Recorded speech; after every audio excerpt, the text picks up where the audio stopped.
Taking the elevator kahit nasa first floor lang yan because why not? Hello people! If you're planning to go to Davao and naghahanap kayo ng matutuluyan, I recommend you stay sa mga Airbnbs. Why? Because mas mura na siya sa mga hotels ngayon. You just need to find a legit Airbnb host or agent. Minsan kasi may mga scammer. Just be very careful with your transactions.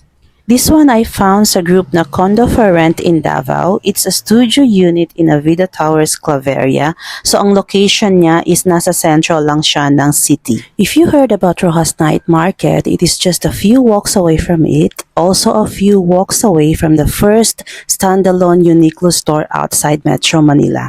And if you heard about Aldivinco, where you can buy pasalubong from Mindanao, but it is called Poblacion Market Central now, pwede nyo din lakarin from here. This unit I got comes with free Wi-Fi and with smart TV that has access to Netflix, YouTube, and etc.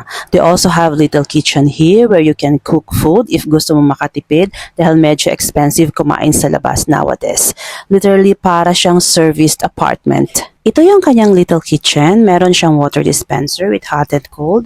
Meron din siyang refrigerator, microwave oven, rice cooker, induction cooker, and everything you need in the kitchen. And what really sold me out here is the view I am about to show you. Hindi man ako magkaroon ng ganitong exact location in the future, at least I have experienced living in one. Look at this one, guys. Ito yung sinasabi ko na view. Pag open mo, meron siyang veranda and the view of the pool. Look at that. The use of this pool is kasama na dun sa babayaran mo. And if I am not mistaken, kapag studio unit ang nakuha mo, free use ng pool for 2 persons and 200 pesos naman for extra person. And the pool is available from Tuesday to Saturday. If you'd like to try this unit, I can share my agent with you para hindi ka na mahirapan na maghanap ng legit na agent.